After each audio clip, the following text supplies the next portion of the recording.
बिस्मिल्लाहिर्रहमानिर्रहीम। अस्सलाम वालेकुम ट्रेडर्स। आउट एफएक्स की तरफ से प्रेजेंट किए जाने वाले इस छोटे से रिकॉर्डेड सेशन में आप सबको मतीन आवान की तरफ से अस्सलाम वालेकुम और वेलकम। ये टॉपिक आप लोग देख रहे होंगे, एक रिकॉर्डेड वीडियो है। ये एक लाइव सेशन नहीं हो सका, तो टॉपिक हमारा है स्टॉप लॉस हंटिंग। ठीक है, ये टॉपिक मैंने सिलेक्ट क्यों किया, मैं आपको पहले इस पर थोड़ी सी तफसील बताता हूँ। लेकिन जब ना ईयर एंड हो रहा था 2021, ठीक है, तो उस वक्त आप लोगों को याद होगा मार्केट्स जो है वो काफ़ी अजीब सा बिहेव कर रही थी काफ़ी सारे लोगों के मुताबिक, मेरे मुताबिक नहीं। मतलब जर्नली न्यू ट्रेडर्स जो है वो उसको काफ़ी प्रॉब्लमेटिक समझ रहे थे कि जो है वो शायद मार्केट्स अच्छी नहीं है। और काफ़ी सारे लोगों ने मुझे कॉल्स भी की, मैसेजेस भी किए, और काफ़ी, आप जानते हैं कि किस अंदाज में हमारी पब्लिक डील करती है। तो हर बार इशू ये था जी कि ये स्टॉप लॉस मार्केट ने उड़ाया है, ये स्टॉप लॉस हंटिंग हुई है, ब्रोकर ने ये स्टॉप लॉस उड़ाया है। कुछ लोगों को मैंने अपनी तरफ से समझाने की भी कोशिश की कि स्टॉप लॉस हंटिंग ये नहीं होती। ठीक है, स्टॉप लॉस हंटिंग कुछ और है। और मार्केट के फ्लो के, एक ट्रेन अगर पटड़ी पर चलती हुई आ रही और आप उसके सामने खड़े हो जाएंगे तो आप ये कहें कि ये स्टॉप लॉस हंटिंग है। ये जो है वो ट्रेन की ये डायरेक्शन नहीं थी, और ये एक्सीडेंट जो है वो ट्रेन की गलती है। वो ट्रेन की गलती नहीं है, वो आपकी गलती है। आप चलती हुई ट्रेन के सामने आए क्यों हैं?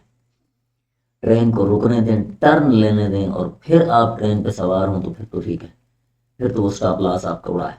ठीक है, लेकिन अगर चलती ट्रेन के आगे आप आगे खड़े हो जाएंगे और आप कहेंगे कि ये स्टॉप लॉस हंटिंग हुई है, तो मैं नहीं समझता कि ये स्टॉप लॉस हंटिंग है।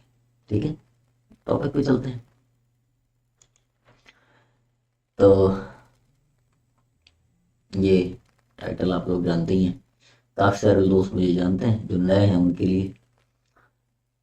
अच्छा, ये जी हमारे पास कंटेंट है इसका कि what is stop loss, what is stop loss hunting, what is not stop loss hunting, how to find perfect area of stop loss, rules of stop loss calculation, और कुछ examples. देखें, सबसे पहले मैं यहाँ पे आता हूँ और यहाँ पे हम डिस्कस करते हैं जी स्टॉप लॉस होता क्या है। ठीक है, अब मैं इसको, ये स्लाइड कैसे होगी, हाँ, हाँ, हाँ, हाँ, ये देखें ना, ये ट्रेड है यहाँ पे इस जगह पे, देख रहे हैं ये, और ये देखिए ये पोजीशंस लगी हुई सेल की पोजीशन है, और उसके ऊपर ये जो पड़ा है ये स्टॉप लॉस है। क्यों? देखें, ये मार्केट का एक स्टॉपिंग पॉइंट था। यहाँ पे पहले मार्केट आई, रुकी, कंफर्म किया, उस कंफर्मेशन में ये ट्रेड है, और फिर उसके बाद मार्केट ने अपनी डायरेक्शन चेंज की। ये एक काफ़ी हद तक एक अक्लमंदाना तरीके से इस जगह पर ट्रेड को प्लॉट किया गया। ठीक है, और उसके बाद एक अच्छे खासे डिस्टेंस पर स्टॉप लॉस को लगाया गया। अब it is safety mechanism against the market manipulation. ठीक है जी, it is type of firewall to save our trading capital. ये तो उसकी मैंने सिर्फ जो है वो डेफिनेशन लिखी है। स्टॉप लॉस क्या होता है? देखें, आपके पास एक ट्रेडिंग कैपिटल है, मैं यूं कर लूंगा, ये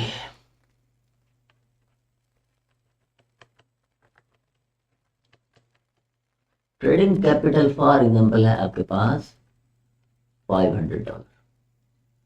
आपने AUD USD के पेयर पर फॉर एग्जांपल आपने 0.10 यानी आपने एक मिनी लॉट पिक की और आपके अकाउंट पे जो लेवरेज चल रही है वो है फॉर एग्जांपल 500, तो आपके तकरीबन 14.6 डॉलर तकरीबन आपके जो वो इसमें आपका मार्जिन यूज होता है। ठीक है, अब देखें इन केस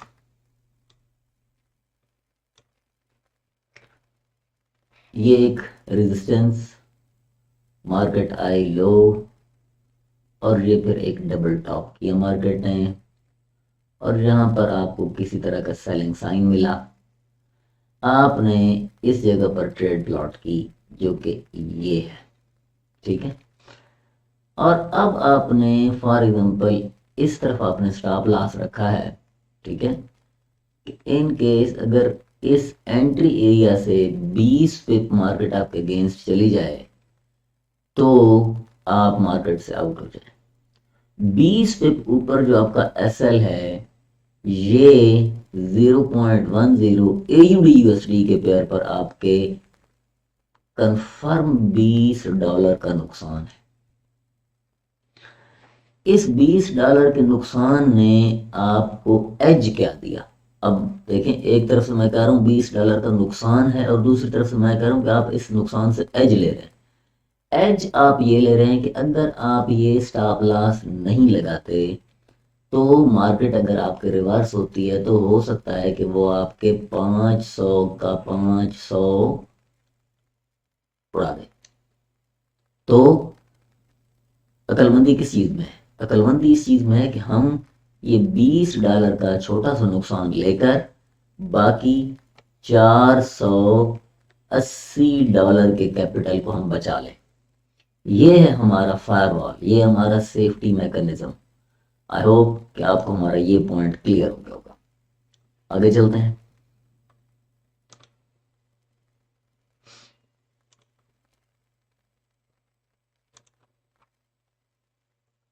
अच्छा जी, for sell orders buy orders are used, ये बात मैं स्टॉप लॉस के रूल में मैं बता चुका हूं। देखें, अगर मैं यहाँ पे सेल ऑर्डर लगाऊंगा इस जगह पे, ठीक है, मैं यहाँ फॉर एग्जांपल एक सेल ऑर्डर प्लॉट करता हूँ। मैं इसकी शेप बना के दिखाता हूँ आपको, क्योंकि मार्केट आज सैटरडे है और मैं बिजी था और मैं इसको वर्किंग आवर्स में मैं इसको रिकॉर्ड नहीं कर सका, तो इस वजह से माजरत। फॉर एग्जाम्पल यहाँ पे आपने सेल ऑर्डर लगाया तो इस जगह आप जो इसी ट्रेड को पकड़ के हम ऊपर थोड़ा सा ड्रैग करते हैं तो ये आपके वो कलर है वो चेंज करके रेड कलर की एक लाइन लिखते हैं और इस तरफ आपका ऐसा लिखा आता है, बिल्कुल उसी तरह जिस तरह इस पर हमने देखा था ये। ठीक है, बिल्कुल उसी तरह ये आपके पास स्टॉप लॉस जो है वो लग जाता है। ठीक है, अब ये स्टॉप लॉस होता क्या है? ठीक है, देखें, जब हम मार्केट में एक सेल ट्रेड एग्जीक्यूट करते हैं, ठीक है, तो जब वो ट्रेड हम क्लोज करते हैं, ठीक है, तो क्लोज करने का मतलब होता है कि वो कोई और बंदा बाई करेगा। ठीक है, और जब हम कोई चीज बाय करते हैं और फिर उसको जब हम क्लोज करते हैं तो इसका मतलब है कि वो कोई बंदा सेल करेगा तब हम बाई करेंगे। कोई बेचेगा तो हम खरीदेंगे तभी जब कोई बेचेगा। ठीक है, और हमने अगर कोई चीज बेचनी है तो अगला खरीदेगा तो तब चीज बिकेगी। तो ये बिल्कुल उसी तरह है। तो इसका मतलब है कि यहाँ पे चूंकि ये एक ऑटो मैकेनिज्म है फॉरेक्स मंडी में और स्टॉक, अब जिन लोगों को स्टॉक मार्केट का एक्सपीरियंस उन्हें पता है कि समटाइम हम अपनी पोजीशन जो है वो क्लोज करना चाह रहे होते हैं, लेकिन मार्केट के अंदर बायर या सेलर बायर बेसिकली स्टॉक में तो अवेलेबल नहीं होता, इस वजह से हमारी पोजीशन क्लोज नहीं हो पा रही होती। लेकिन फॉरेक्स मंडी में ऐसा इशू नहीं है। फॉरेक्स मंडी में आपका ऑर्डर जो है वो इतनी ज़्यादा तादाद में बायर सेलर अवेलेबल होता है कि ये ऑटोमेटिक स्टॉप लॉस आपका जो होता है वो लाजमी हिट होता है। हाँ, अब जो इशू आया है वो ये था कि सम टाइम न्यूज़ इवेंट है। अब न्यूज़ इवेंट में मार्केट अगर यहाँ से 500 600 या 6000 या 10,000 या 20,000 ऑर्डर बाय के लग गए हैं, तो इस जगह सेल ऑर्डर तो है ही नहीं, सेलर तो बैठा ही नहीं है। इस वजह से आपके स्टॉप लॉसेस जो है वो सम टाइम पिक नहीं होते। एक तो ये बात आपको पता होनी चाहिए, वरना नॉर्मल एक रूटीन वे में चलती मार्केट में आपका ये स्टॉप लॉस जरूर एग्जीक्यूट होता है। तो दिस इज स्टॉप लॉस तो बायर के लिए सेल ऑर्डर और सेलर के लिए बाय ऑर्डर आपका एक स्टॉप लॉस होता है। आगे चलते हैं।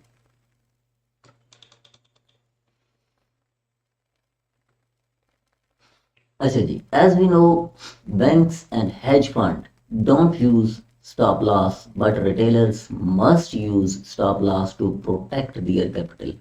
अब ये बात आपको मैंने पहले जो हमने ट्रेडिंग चैलेंजर्स के वेबिनार किए हैं उनमें मैंने स्मार्ट मनी के केस में, अच्छा उसके अलावा मैंने एग्जैक्टली मुझे याद नहीं लेकिन इसमें तो मुझे पता है, इसके अलावा मैंने जितने भी जहाँ जहाँ मैंने हेज फंड्स की बात की या बैंक्स की बात की वो मैंने बताया कि ये बिग गाइस इनके पास स्टॉप लॉस नहीं होते, ये पता है स्टॉप लॉस के ट्रेड करते हैं, इनके बहुत बड़े कैपिटल हैं इसलिए इन्हें स्टॉप लॉस की ज़रूरत नहीं है। तो जब जिस बंदे को स्टॉप लॉस की ज़रूरत नहीं है उसको सेफ्टी मैकेनिज्म की भी ज़रूरत नहीं है, इसका मतलब उसके लिए सेफ्टी मैकेनिज्म मैटर ही नहीं करता। तो सेफ्टी मैकेनिज्म उसे ज़रूरत पड़ेगा जिसका कैपिटल छोटा है, ठीक है। तो कैपिटल रिटेलर का छोटा है, कैपिटल हेज फंड का छोटा नहीं है, कैपिटल बैंक का छोटा नहीं है, कैपिटल रिटेलर का छोटा है। तो स्टॉप लॉस भी रिटेलर के लिए है। आ जाओ जी, अब आ गई मुद्दे की बात, stop loss hunting. Hedge funds and banks produce fake moves on particular structural levels during the news event or during session opening, which causes stop loss hunting in the market for retailers. अब ये वो chart था जिस पर मेरी बहुत लोगों से बहस हुई। ये चार्ट आप देखें जी, ये जीबीपी यूएसडी का चार्ट है, ठीक है। और क्यों ना इसको रियल टाइम में जाके देखें। जीबीपी यूएसडी, जीबीपी यूएसडी और ये जगह देखें, ये जगह। अब ये देखिए, ये 15 दिसंबर की डेट है, 16 दिसंबर में इस तरह का के ईयर स्विचिंग टाइम था। और इस डेट को यूएसडी जीबीपी की शायद न्यूज़ थी, इस डेट को ये यहाँ पे न्यूज़ हिट हुई है, ये यहाँ पे न्यूज़ हिट हुई है इसी जगह। हाँ, ये न्यूज़ आवर था और यहाँ पे न्यूज़ से पहले की सिचुएशन है। अब देखें, अब इस जगह को स्ट्रक्चर तो अब मैं आप लोगों को पता है कि मैं बहुत अच्छी तरह आप लोगों को डिफाइन कर चुका हूँ। अब इस जगह हम स्ट्रक्चर को समझते हैं। टेम्पलेट, डिफॉल्ट, H4 और ये है स्विचिंग टाइम। अब यहाँ पे हम जब जीबीपीएसडी का स्ट्रक्चर ड्रा करते हैं, इस पॉइंट को देखें, मैं यहाँ पे स्ट्रक्चर ड्रा करना क्यों चाह रहा हूँ, ताकि आपको ये पता लगे कि लेवल क्या था और स्टॉप लॉस होना कहाँ था, ठीक है। ये देखें,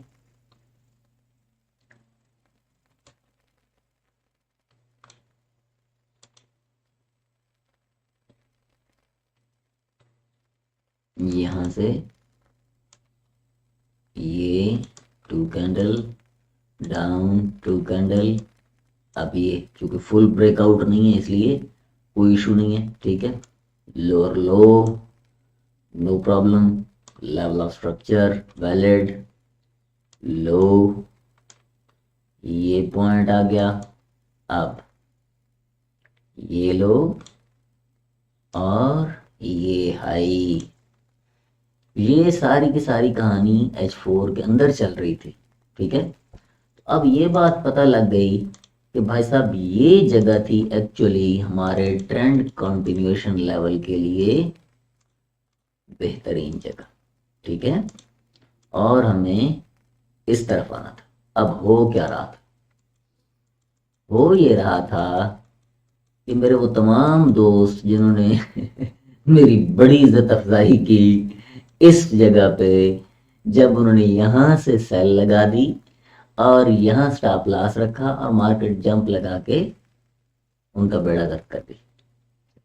मेरे दोस्तों, ये कोई स्टॉप लॉस हंटिंग में, ये कौन सी जगह है, किस अंदाज में एक अक्लमंद ट्रेडर इस जगह ट्रेड लगा किसी का स्टॉप लॉस रखेगा। ये चलती ट्रेन थी, इसका स्टॉप हमने स्ट्रक्चर रूल्स पर डिफाइन किया था कि ये है इसका स्टॉपिंग पॉइंट, इस पर हमें ट्रेड लेनी है और यहां पर हमें एक्सपेक्ट करना चाहिए थोड़ा बहुत स्टॉप लॉस, और वो हुआ। This is very minor stop loss hunting. ये है स्टॉप लॉस हंटिंग जिनका मेरे अलावा आप बड़े बड़े ट्रेडर्स को आप देखें तो आप बताएंगे कि ये, मैं अक्सर, आप लोगों को याद होगा जब मैंने वॉल्यूम स्प्रेड रिएक्शन एनालिसिस की मैंने जब बातें की थी 360 ट्रेडिंग 360, ठीक है जी, 360 अप्रोच की जब मैंने बात की थी, तो उस वक्त मैंने बताया था कि जो फेज सी होती है वो हल्का सा फेक ब्रेक होता है और वो होती है स्टॉप लॉस हंटिंग। ये है वो ओरिजिनल चीज। इतना सारा एरिया जो ब्रेक होता है ये स्टॉप लॉस हंटिंग है। और वो ये भी होती इसलिए है कि मोस्टली लोग बहुत छोटा स्टॉप लॉस रखने की कोशिश करते हैं। तो वो पहली दफा मार्केट ने एक विक लगाई तो अक्सरियत लोगों को ये लगा होगा कि बस अब ये यहाँ से सेल हो जाएगी, तो यहाँ पे वो स्टॉप लॉस रखते हैं थोड़ा सा ऊपर, और वो अगली बार वो हिट होता है, ठीक है। और फिर यहाँ पे थोड़ा सा स्प्रेड गैप होता है। ये किसी हद तक स्टॉप लॉस हंटिंग आती है, बट ये जो कहानी है, यहाँ पे अगर कोई बंदा स्टॉप लॉस हंटिंग कह रहा है तो this is not stop loss hunting. ये स्टॉप लॉस हंटिंग नहीं है। ये जिसने इसको कहा है उसने जबरदस्ती जो है ना वो मेरे जो मतलब इंसल्ट करने की कोशिश की है, दूसरे लफ्जों में खामखा सारी तालीमात का बेड़ा गर्क किया है, ठीक है। हमारे मुंह पे चपेट मारी है भाई, अब जबरदस्ती मारी है।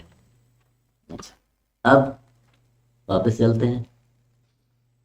ये स्लाइड्स मैंने उस वक्त की बनाई हुई थी, तो ये चूंकि ऑक्टा का शेड्यूल थोड़ा सा लेट होता है, तो ये वेबिनार रिकॉर्डेड फॉर्म में मैं आप लोगों के सामने लेके आ रहा हूँ। वरना ये मेरा दिल था कि मैं आप लोगों के साथ ये लाइव डिस्कशन करता। अच्छा, अब आगे चलते हैं जी।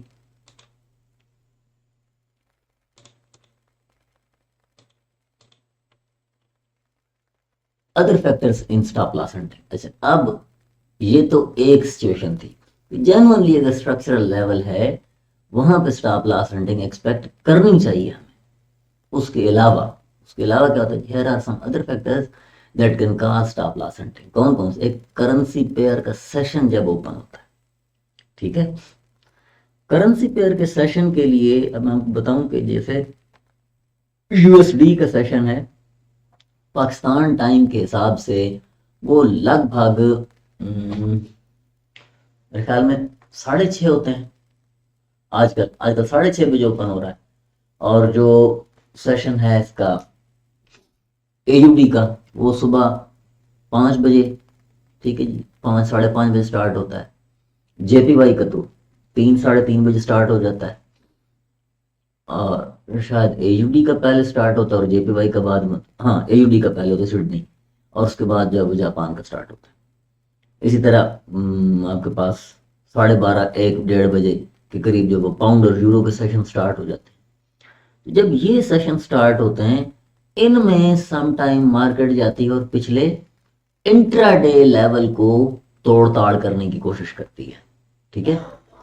तो ये काम अगर हो रहा हो तो उस वक्त भी हमें थोड़ा सा एक्टिव रहना पड़ता है, उस वक्त भी हमें स्टॉप लॉस को संभालना पड़ता है। फिर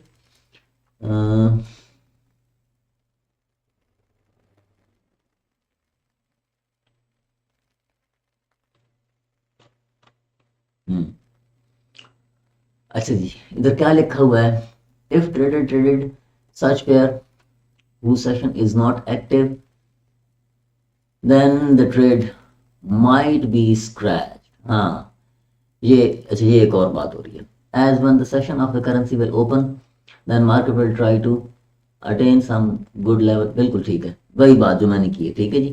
कि जब सेशन नहीं था मार्केट का, एक करेंसी का, और उसने बंदे ने ट्रेडिंग शुरू की है, तो ट्रेड उसने ले ली।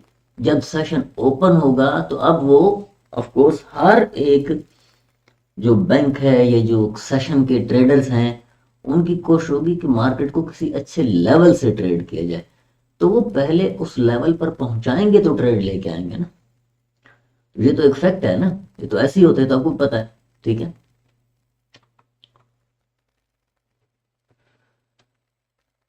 We must try to take the trades at precise level of structure and should keep on watching and finding good level of structure। Structure को हमें बार बार मैं क्यों स्ट्रक्चर पे जोर देता हूँ, अक्सर मेरे पास पहले भी एक दो दोस्तों ने ये बात की है कि आप स्ट्रक्चर पे बहुत जोर देते हैं।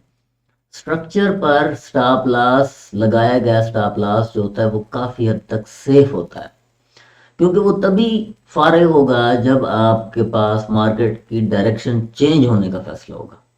इस वजह से मैं कहता हूं कि स्टॉप लॉस को आप हमेशा स्ट्रक्चरल लेवल पर प्लान करें, ठीक है। और स्ट्रक्चर की जब मैं बात करता हूं तो मैं अर्ज करता हूं कि जी आप कोशिश किया करें कि एज अ रिटेलर आप लोग H4 के टाइम फ्रेम के स्ट्रक्चर को ओबे करें, फॉलो करें। अच्छा, if we take trade on wrong level, then market must come to hit and fake out the real level of structure and stop us out from the market। तो एक तो अगर गलत जगह ट्रेड लगेगी वो तो स्टॉप लॉस पक्का ही पक्का है, और अगर जेन्युइन स्ट्रक्चरल लेवल है तो वहां पर भी हमें फेक ब्रेक एक्सपेक्ट करना चाहिए। तो स्ट्रक्चरल लेवल से भी 10-12 पिप की जो है एक गैप देना चाहिए। इसका एक पर प्रिसाइज रूल मैं आपको भी थोड़ी देर में आपको एक्सप्लेन करता हूं कि क्या होगा, ठीक है। आप ये देखिए, एक स्ट्रक्चर की एग्जांपल मैंने दी है, लो लोअर हाई, लोअर लो, लोअर हाई, लोअर लो। तो अब ये वो जगह है जहां पे अगर यहाँ पे ट्रेड आपने लगा भी दी है, ठीक है, यहाँ पे आपने अगर ट्रेड लगा भी दी है तो स्टॉप लॉस इसके ऊपर रखो। ये है स्ट्रक्चरल लेवल, ताकि मार्केट बाद में अगर आए इस जगह को टेस्ट करने के लिए, फेक ब्रेक के लिए, तो आप मार्केट से आउट ना हो जाएं। होता है ना, सम टाइम हमें एक अच्छा सिग्नल अर्ली मिल जाता है, स्ट्रक्चरल लेवल से पहले अर्ली सिग्नल मिलते हैं ना, देखे ना। हम ये बात डिस्कस कर चुके हैं अपने ट्रेडिंग कैंप के स्ट्रक्चर के लेक्चर में कि देखें मार्केट में जब स्ट्रक्चर टूटता है, लोअर लो लगता है, तो फिर एक डबल टॉप, अगली बार पास सपोर्ट, फ्यूचर रेजिस्टेंस, अगली बार दरमियान से कहीं से, और अगली बार फिर डबल टॉप, ठीक है। तो इन केस इस बार जो पास सपोर्ट, फ्यूचर रेजिस्टेंस है, अगली दफा मार्केट का मूड बन जाए इसको डबल टॉप करने का, ठीक है। आपने ये सिचुएशन समझ के ट्रेड ले ली हो और मार्केट इस एरिया को टेस्ट करने आ जाए, तो लेवल ऑफ स्ट्रक्चर तो ये था, तो स्टॉप लॉस इसके बाद होना चाहिए। स्ट्रक्चर में मौजूद लास्ट रेजिस्टेंस सेल के केस में और स्ट्रक्चर मौजूद लास्ट सपोर्ट बाय के केस में। अच्छा, आगे चलते हैं जी।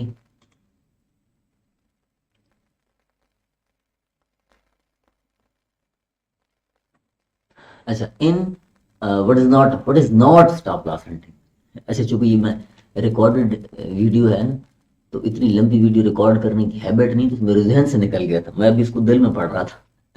What is not stop loss hunting?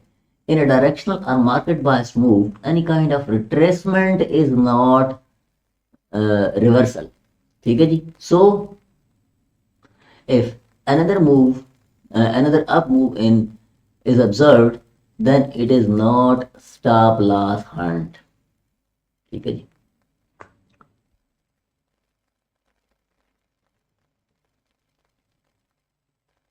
अब यहाँ पे इस चार्ट को मैं थोड़ा सा बड़ा करता हूँ। ये मैं सिर्फ ये देख रहा हूँ कि आपको मैं ये बात समझा पाऊंगा या नहीं। ये वही काम है जिसके एग्जांपल अभी मैंने दिए, देखें। अगर आपने इस तरह चलती ट्रेन में, ये ट्रेन चल रही है ना, आपने यहाँ से ट्रेड ले ली है फॉर एग्जाम्पल, ठीक है, यहाँ से ट्रेड आपने ली ये एक्सपेक्ट करते हुए कि जी फॉर एग्जाम्पल आपको स्ट्रक्चर की समझ नहीं आ रही थी, ठीक है, या ये स्ट्रक्चर आप समझ रहे थे कि मार्केट जो सेल कंटिन्यू करेगी, ठीक है, हालांकि ये स्ट्रक्चर बाय में टूट चुका था, ये हम जानते थे, ये सारी स्टोरी, ये क्रैड जेपीवाई का चार्ट है, नहीं यकीन आता, ठहरो दिखाता, ये देखो, ये मैं इस जगह की बात कर रहा हूँ। तो यहाँ पे अगर आपने ट्रेड ले ली है सेल की और स्टॉप लॉस आपने इधर रखा है, तो मार्केट थोड़ा सा ये डायरेक्शन लेके और फिर आपको मजे से फारग करके निकल जाएगी। क्यों? ये जो ट्रेड है ये बेसिकली रिट्रेसमेंट को पिक करने की कोशिश की गई है, ठीक है, कि शायद ये छोटी रिट्रेसमेंट की ट्रेड में ले लूंगा, और वो जब तक आपने प्रॉफिट टेकिंग का प्लान किया तब तक मार्केट वापस आए और आपको स्टॉप आउट करके चली जाए। तो इस केस में किसी भी तरह का फार्मूला जो आप स्टॉप लॉस के लिए यूज करेंगे वो फेल ही होगा। तो स्टॉप लॉस का फार्मूला भी उस जगह अप्लाई किया जाता है जहां पे आपके पास जेन्युइन लेवल ऑफ स्ट्रक्चर हो, जहां पे कोई genuine level of support resistance हो। ऐसी जगह पे ली गई ट्रेड पर आपने अगर कोई प्लान कर दिया है स्टॉप लॉस, तो उसको आप मार्केट का जो है वो हवाले ही समझें कि वो गया, खत्म हो गया, छुट्टी होगी उसकी। आगे चलते हैं जी।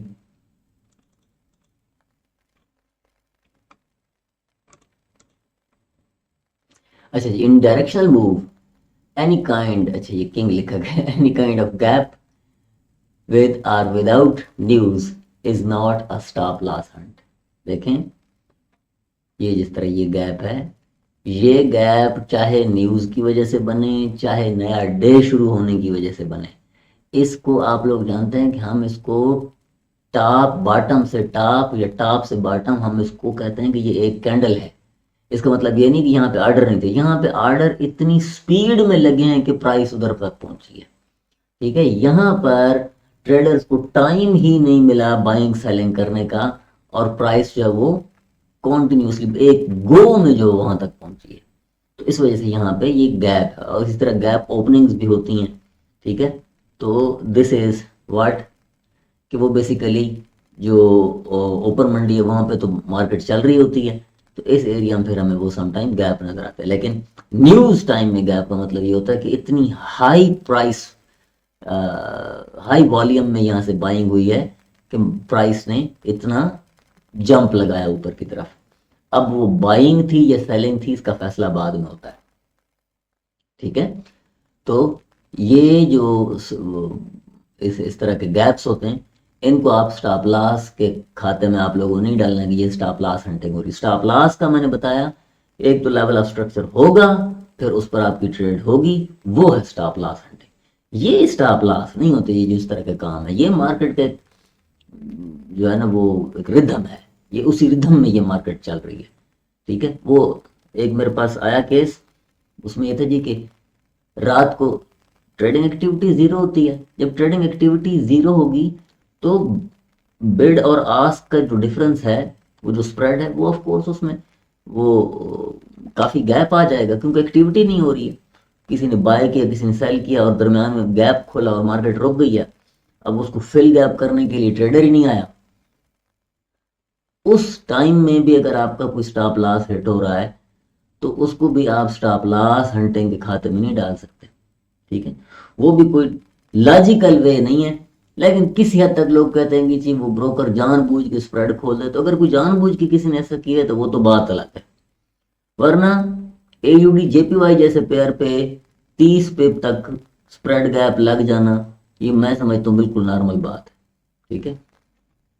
और एयूडी जेपीवाई मेरा फेवरेट पेयर है, मैं उसको इतना ऑब्जर्व करता हूँ कि मुझे पता है कि जब डे एंड होता है तो वो तकरीबन 30 27 30 पिप तक का वो स्प्रेड गैप शो कर रहा होता है, ठीक है।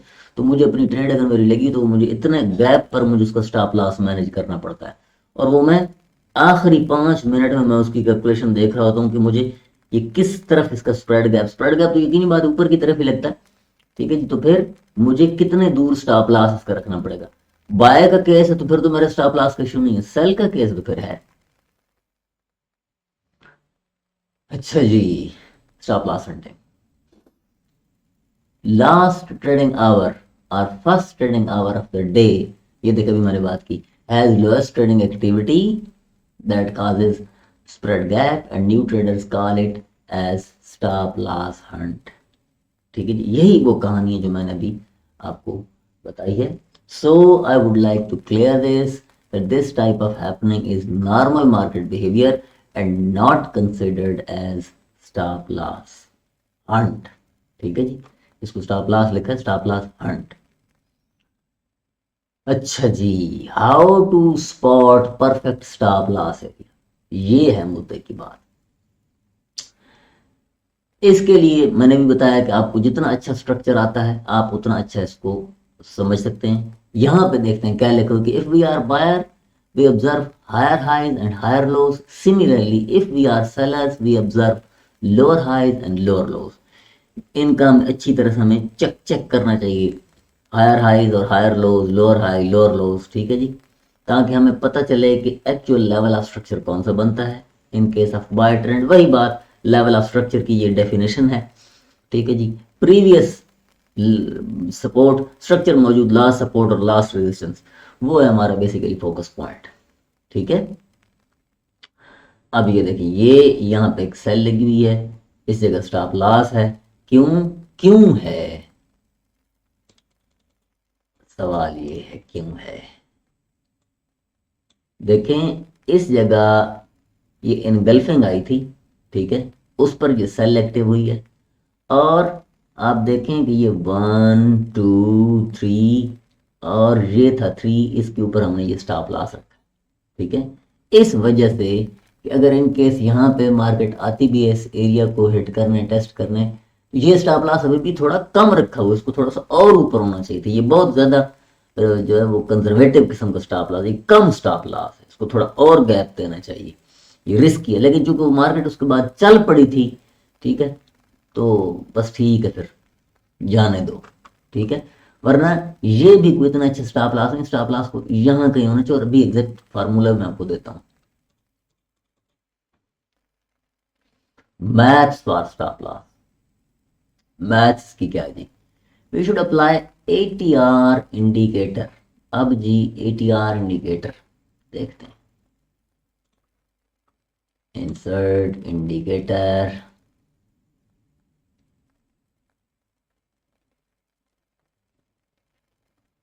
ये जी एटीआर, ये जी एटीआर, ये जी एटीआर।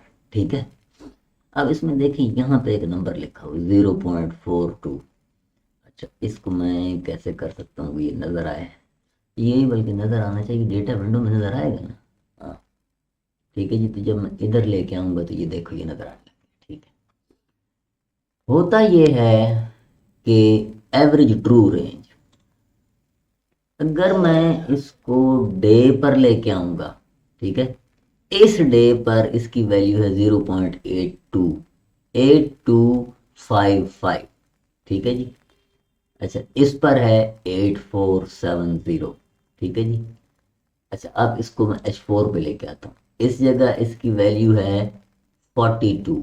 ठीक है जी, इस जगह इसकी वैल्यू है 42, इधर 42, इधर वो ऑलमोस्ट 42 चल रही है। ठीक है, अब H1 में लेके आता हूँ, यहाँ पे वैल्यू है इसकी 20, यहाँ पे वैल्यू है इसकी 19, यहाँ पे वैल्यू है इसकी 19। अब when we take the trade, then we should read the ATR value। ATR value को हमें स्टडी करना चाहिए। ठीक है, इसको पढ़ना पड़ेगा। कैसे? As you can see, it's 0.00114. It means ATR of current candle is 11 pips। पहले दो सिफरे छोड़ के अगले दो नंबर जो हैं वो हैं इसके पिप्स में। ठीक है, अब इधर आके हम देखें अगर, तो इस जगह इसका मतलब होता है कि 22 पिप की यहाँ पे बात हो रही है। ठीक है, आखिरी 2 3 नंबर 0 हाँ ठीक है 22 पिप, ठीक है 22 ना 2 पिप। इस जगह पे जब आएंगे तो ये आपको दिखा रही है 20 पिप, ठीक है। अच्छा, डेली में जब आते हैं तो ये आपको क्या दिखाएगी, ये आपको दिखाएगी 25 825 और ये 55। अच्छा, अब इसमें जो कि 00 नहीं आ रहा है, ये आपको अगर 0.00 आ रहा होता तो वो तो ठीक है, अदरवाइज अगर ये नंबर फिक्स शुरू नंबर पूरा लग गया तो फिर आपको एग्जैक्ट नंबर पढ़ना चाहिए। इसमें 82 हमारे पास है, इसकी हमारे पास वो पूरे दिन की ट्रेडिंग रेंज 82 के करीब ये चल रही है, ठीक है। और H4 में एक H4 की कैंडल तकरीबन 40 पिप 42 पिप के करीब ये शो करता है कि ये चल रही है, लेकिन 40 42 पिप चलती नहीं, ये पीछे से चूंकि ओवरऑल 14 की कैलकुलेशन चल रही है, उस पे आपका फार्मूला डेवलप होता है। और हम स्टॉप लॉस का फार्मूला हम रखते हैं 2ATR, ठीक है। फार्मूला क्या रखते हैं 2ATR। 2ATR की यहाँ पे डेफिनेशन ये देखें आप, as per rule we use 2ATR as our stop loss, so 2 into 11 is equal to 22। तो 00 अगर शुरू में आ रहा होगा वो तो कहानी अलग है, अगर शुरू में नहीं आ रहा होगा तो फिर उसका आपने वो डायरेक्टली आपने उसके नंबर ऑफ पिप्स को पढ़ना है, ठीक है। तो आपने अगर H1 के चार्ट पे ट्रेड ली है मेरे दोस्तों, तो आपने उसी H1 के टाइम फ्रेम पे ATR इंडिकेटर लगाना है। अच्छा, इस वक्त चूंकि हाँ इस वक्त एक और इशू ये आ रहा है कि इस वक्त मार्केट बंद है और स्प्रेड गैप भी चल रहा है और अजीब सी सिचुएशन है। जब आप इसको रनिंग मार्केट में देखेंगे तो फिर ये आपको बिल्कुल ठीक रीडिंग देगा और आपको यहाँ पे एग्जैक्ट जिस तरह वो आ रहा है वो ऐसी इसकी रीडिंग आना शुरू हो जाएगी। तो 2ATR जो होगा वो, यानी कि अगर 0.0011 लिखा हुआ है तो जरब दो 22 पिप नीचे। अच्छा, अब नीचे कैसे, ये है सवाल। अगर आपने इस बाई की कैंडल पे अगर आपने बाई लिया, ठीक है, ये है आपकी एक बाय की ट्रेड यहां पे। अब ये 22 पिप मैनेज कैसे करना है, ये 22 पिप जी मैनेज होंगे इस जगह से नहीं, इस कैंडल की लो से नीचे 22 पिप, ये है जगह, इधर आपका स्टॉप लॉस होगा यहां पे, ठीक है।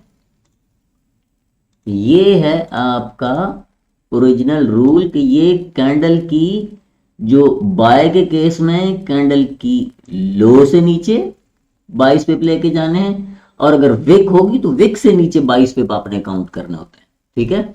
और अगर सेल का केस है तो अगर आपने यहां से सेल की ट्रेड एग्जीक्यूट की है इस जगह से, तो आपने जनाब वाला ये विक के ऊपर आपने 22 काउंट किए, 22 ये 22 आ गए इस जगह ए एफ, ठीक है जी। तो आपने इस जगह आपने अपना स्टॉप लॉस रखना है। ये है कैलकुलेशन स्टॉप लॉस की, लेकिन किस जगह पर, लेवल ऑफ स्ट्रक्चर पर, वो जो वो जो चलती हुई ट्रेन के आगे आपने ट्रेड लगाई है और उस पर आपने स्टॉप लॉस दिया है, उसके लिए ये फार्मूला काबिल कबूल और काबिल अमल नहीं होगा, ठीक है। ओके, अब नेक्स्ट चलते हैं जी।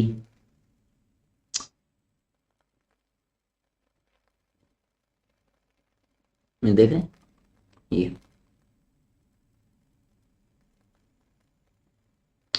तो स्टॉप लॉस हंटिंग क्या है जी, stop loss hunting 280 of entry candle, ठीक है जी। Entry candle basically entry candle के दूसरे कारण बॉटम और टॉप से ये कंसिडरेशन होती है। This is one of the mathematical stop loss rules and that's all. तो आई होप जी कि आपको हमारा ये टॉपिक समझ भी आया होगा, और अगर समझ आए, पसंद आए तो लाइक करें, शेयर करें, दोस्तों को बताएं। ठीक है जी। और आर्कटेफिक्स पर इंशाल्लाह हमारा जो है वो मॉड्यूल 3 हमारा शुरू हो रहा है फरवरी में। उसमें तशरीफ़ लाएं। मज़ीद हम इंशाल्लाह आगे अच्छी अच्छी चीज़ें सीखेंगे, पढ़ेंगे। और आप लोगों की इंशाल्लाह ट्रेनिंग को इम्प्रूव करने की हद तो इम्कान कोशिश करें। आप लोगों का देखने का बहुत शुक्रिया। मैं फिर कह रहा हूँ आने का, आप लोगों के देखने का जी बहुत शुक्रिया। Thank you very much. अल्लाह हाफिज़।